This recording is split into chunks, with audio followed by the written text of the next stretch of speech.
But Nobody got any service.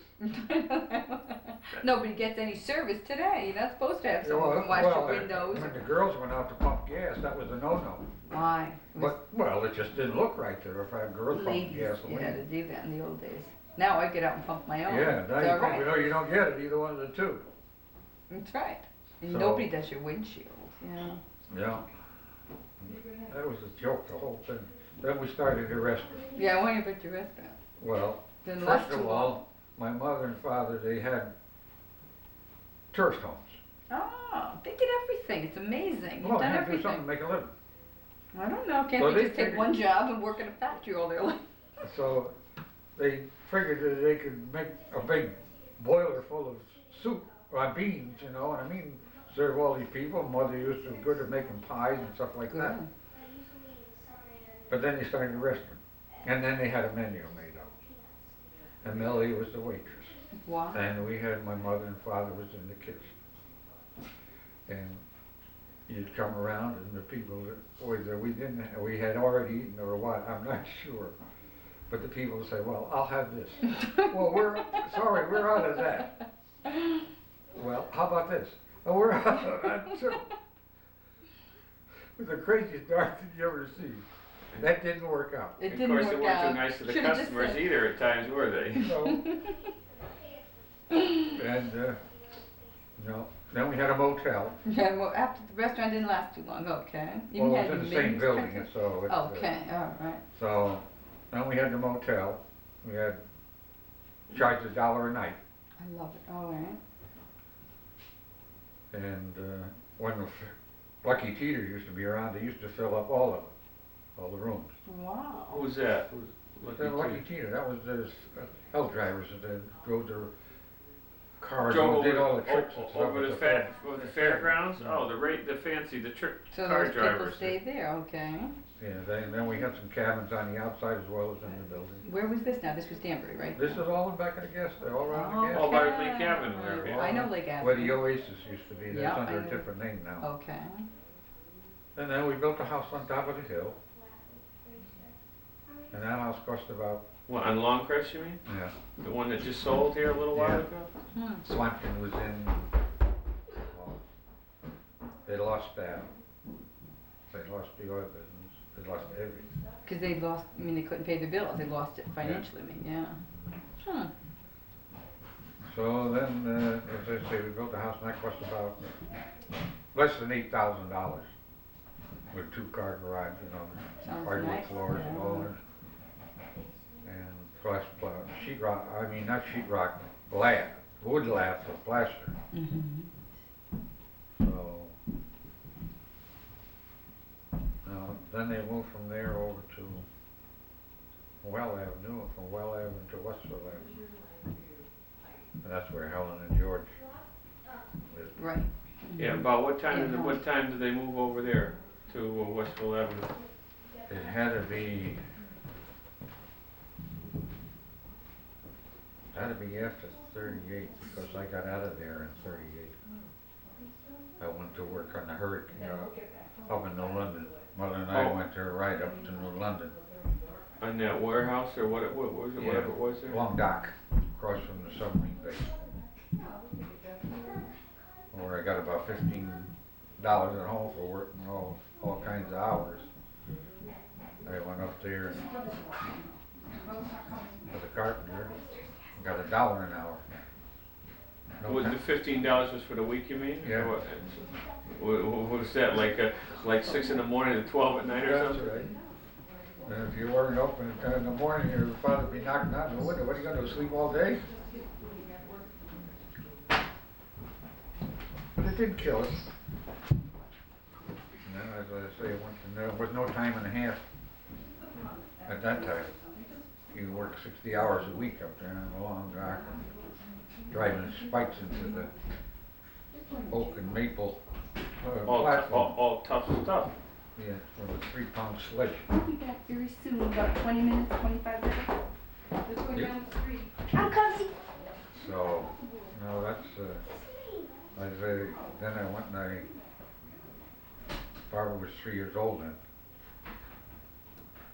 And then I turned around and never asked him how much I was gonna get or anything else. I looked over the guy's foreman's shoulder and around 11 o'clock, putting down $1 an hour. So I rented a room up there and I took a bath and there was so much dirt on me you could walk around the rim on the bathtub. But I sat in the bathtub and I fanned these $10 bills out. I said, oh my God, this is 5 weeks work. Well, then I went from there. They wanted me to go to New Hampshire or Danbury, Vermont on a bridge job. And I said, Barbara was only 3 years and didn't want to be that far away from home. So I went to Danbury and got into the union carpenters thing and went to work up on the prison. You did get in the carpenters union? Oh. Yeah, I had to, guess I finally threw the thing out when we moved. Yeah. So then I got the hernia. Then the insurance company wouldn't allow me to work anymore. I worked out there in the Newtown Hospital for a while, putting up acoustical ceilings for soundproofing in the new buildings here. Here's the guys outside, for crying out loud, we're working around with no shirts on. We were inside freezing on these wet concrete, you know, it was cold in that time of the year. Yeah.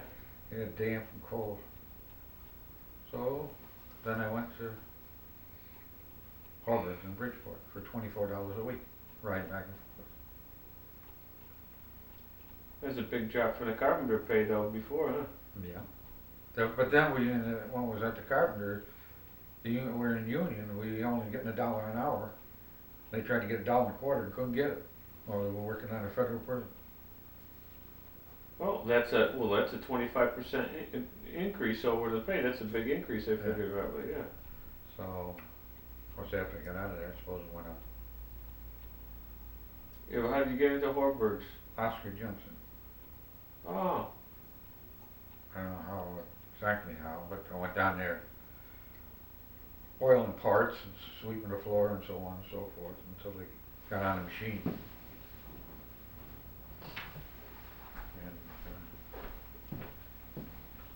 When did Oscar leave to start his business? Oh, he didn't get out of there until, oh, yeah, he got out of there. Holbert fired him. Thought he would shake him up because he was drinking. Because he said come in and lean over the surface plate and look out the window. Didn't do anything. But he never did get back into Harvard's. Then he started it up on his own, down in Plumtrees and Bethel.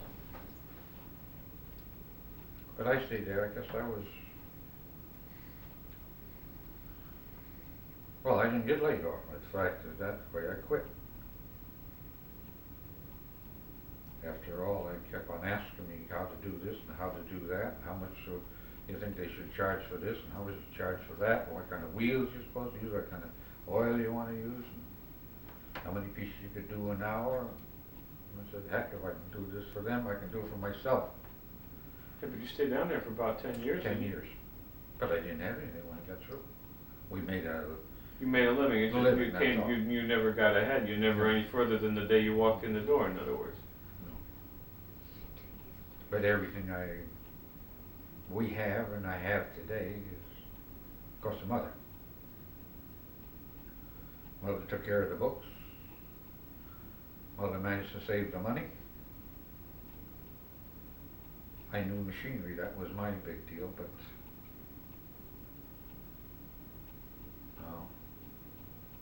Mother would save. In fact, there's a card around the house. The last pay she got, they wouldn't even write her out a check for it. I guess it had about 60 or 70 cents on it. A slot with pennies, dimes, and nickels. Yeah, yeah. That's still hanging around. I've seen that the other way. She put everything into telephone stocks or savings bonds. Which Yeah, the snow just came roaming off the roof. That's what the noise was. It sounded like a freight train. was that what that was? Yeah, it just came down off the roof. Oh, yeah, so we were, I guess, I don't know what Mother was getting a week. Wasn't very much. But Brian, I don't know what the heck is her name over there. Oh, she was chief operator anyway, and she told Mother you should start saving 50 cents a week. Mother came home and told me about it. 50 cents a week. I said, God, we're starving now. How are you going to save 50 cents a week? But that didn't stop her. She saved 50 cents a week. And it went on from 50 cents a week, up and up and up and up until she was putting everything into stocks and savings funds. I never would have made it without her in the business, because what did I know about writing? I'm going to keep her anything else. Well, she worked. Where did she worked at different place? She worked like at that. What was the name of that? Was it? She worked in the Five and Dime at one time, and she worked in the Feinson's. And she worked at Tea House too on Division Yeah, she Street was a there. waitress. What was the name of that guy? And he was down in Reading years later. Louis Bing. Not Louis Bing. I mean Reading or Reading or something like that. I think he had a place after that there. She would tell stories about the Tea House. He wanted Mother to marry her. And the Chinaman. Nice guy. Yeah. Well.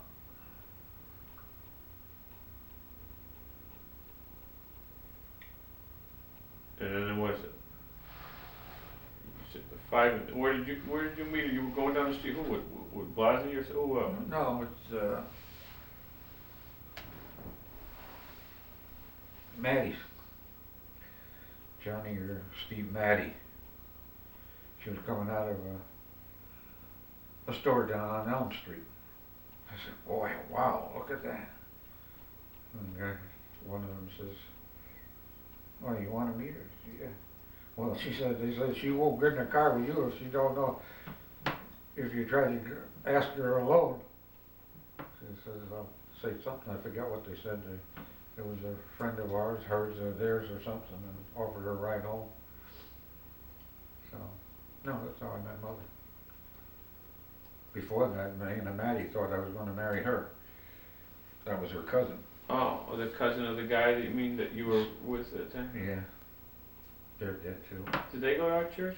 Yeah. I remember the name, but I don't remember the Anna Maddie's still there, because the church, her name is not Maddie. Yeah, what was her name?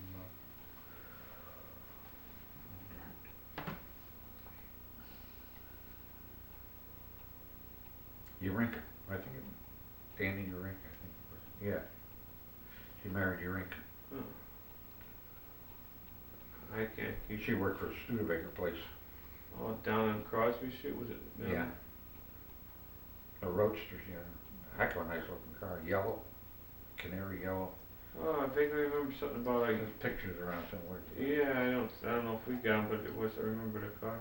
I don't know what happened to the pictures either. I remember I had one you sitting in the car, and I cut it up there. Mom, you got upset, but I wasn't being mean or anything. I just thought I was being creative. I don't know. I can remember having taken out of the drawer. Matter of fact, of that thing there, that side piece there, and I took it buffet, and I took it out, and I took the scissors, and I was just going around and cutting it, and it wasn't that I was trying to cut it up or be mean, and she was all upset. It was a good picture too. It showed a picture of you sitting on the fence. Yeah. There might be another copy around. Right. So probably Millie has a lot of the negatives or something. Probably should take the negatives and all dump them, bring them, collect them, tell them, we'll make, run them off there. And you'd be surprised what might come out of them. But she's got a lot of stuff down there, pictures. I don't know who the people used to come over the house and over Yeah. Alice's, and maybe Alice wrote in the back, and who was there for the dinners and stuff. And Yeah. Helen Pascoe and Julie Pascoe. No, what was Julie? That's the one that had the house over there next to 7-Eleven. That her house, Johnny. Yeah, it was Pascoe and Julie Johnson. She married Johnson. He used to live over on Brushy Hill. No, he didn't. On Joe's Hill, rather. oh, yeah, Mill Plain here. Yeah, Joe's Hill. And she left the house empty for years. Wouldn't touch anything in it. She didn't live in it. Nothing.